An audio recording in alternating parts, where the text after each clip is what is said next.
진리대로 생각하라, 생각대로 마음하라, 성경시사 철학입니다. 이번 영상의 주제는 비포 서비스 받고 계시나요? 입니다. What, 무엇일까요?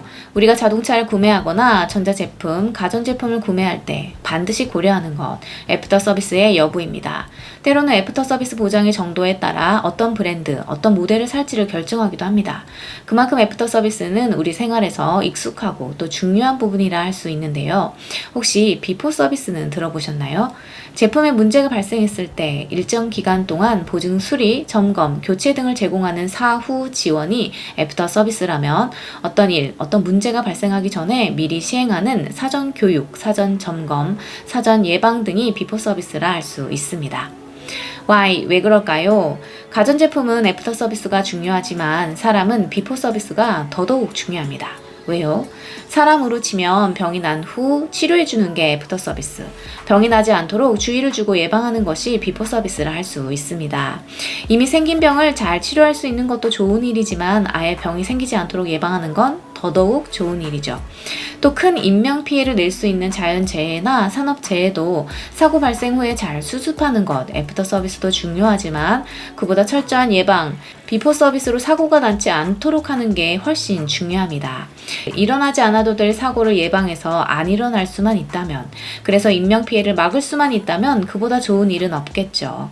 이렇게 비포 서비스가 중요하기 때문에 우리가 아이들을 학교에 보내는 것이기도 합니다. 교육은 우리 인생이 사고를 친 다음에 조치를 취하는 것이 아니라 사고를 치지 않도록, 사고를 당하지 않도록 먼저 미리 알려주는 비포 서비스의 일종이라 할 수 있습니다. 어린아이에게 갈 길을 제시해주고 가르치는 것, 바로 비포 서비스에 해당합니다. 요즘은 행정에서도 사후 수습, 애프터 서비스보다는 사전 예방, 비포 서비스가 더욱 중요해지고 있습니다. How? 어떻게 할까요? 하나님은 물론 우리가 죄를 지은 후에도 죄를 지적해서 고칠 수 있는 기회를 주시고 용서하시는 애프터 서비스를 해주십니다. 다윗의 경우도 밧세바 사건이나 인구조사로 실수하고 잘못했을 때 그 죄를 지적해서 고칠 수 있는 기회를 주셨습니다. 그러나 하나님은 항상 우리가 범죄하지 않도록 미리 경고하시고 죄악된 길로 가지 않도록 다양한 방법으로 말씀해 주시고 인도해 주십니다. 사인, 징조, 예언, 비포 서비스를 제공하십니다. 하나님이 먼저 세상을 창조하시고 에덴 동산을 만들어 주신 것, 죄를 짓지 말라고 선악과를 먹지 말라고 명령을 주시는 것 모두 완벽한 비포 서비스죠. 물론 그럼에도 불구하고 인간이 거기서 잘못했을 때, 죄를 짓고 부끄러워할 때 하나님은 가죽옷을 지어 입혀 주셨죠. 또 예수 그리스도를 보내심으로 죄인을 위한 구원의 길을 마련해 주셨습니다. 완벽한 애프터 서비스입니다. 한편 예수님을 이 땅에 보내실 때도 예수님의 길을 예비하는 세례 요한이 있었습니다. 비포 서비스죠. 그리고 마리아에게 천사를 통해 성령으로 잉태할 것임을 알려주시고 무서워하는 마리아에게 본래 임신하지 못한다고 알려진 마리아의 늙은 친족 엘리사벳도 임신 6개월이 되었다고 말해주십니다. 하나님은 이렇게 비포 서비스로 마리아를 편안하게 안심시키셨습니다.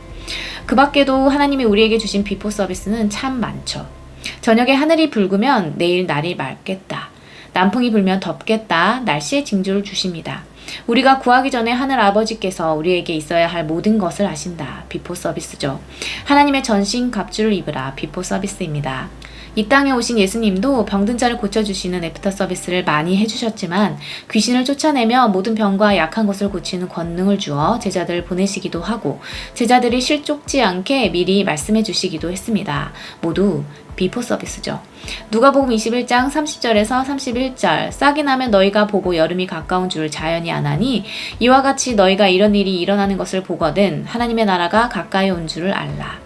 난리와 소요, 지진과 기근, 전염병, 박해, 하나님의 나라가 가까워짐의 징조들을 미리 말씀해 주셨습니다. 비포 서비스로 시대의 징조를 미리 알려주셨습니다. 또 제자들에게 6월절 식탁을 준비케 할 때도 미리 알려주시고 그들을 보내고 준비하게 하셨습니다. 요한복음 14장 3절 가서 너희를 위하여 거처를 예비하며 내가 다시 와서 너희를 내게로 영접하여 나 있는 곳에 너희도 있게 하리라. 예수님은 우리보다 앞서 가셔서 거처를 예비해 주십니다. 비포 서비스죠. 마태복음 16장 24절 누구든지 나를 따라오려거든 자기를 부인하고 자기 십자가를 지고 나를 따를 것이니라. 요한복음 13장 15절 제자들의 발을 씻기시며 내가 너희에게 행한 것 같이 너희도 행하게 하려 본을 보였노라 하셨습니다. 나를 따르라. 내가 본을 보였다. 비포 서비스입니다. 요한복음 11장 25절에서 26절 나는 부활이요 생명이니 나를 믿는 자는 죽어도 살겠고 무릇 살아서 나를 믿는 자는 영원히 죽지 아니하리니. 예수님은 부활의 첫 열매가 되셔서 그 부활을 믿는 자들로 하여금 부활의 영광을 얻도록 예비하셨습니다. 비포 서비스죠. 성령을 보내주셔서 우리로 할 말을 생각나게 하시는 것, 비포 서비스입니다. 우리는 이렇게 하나님의 선제적 은혜, 비포 서비스에 살고 있는 사람들입니다. 주님은 이미 다 조치를 해두셨습니다.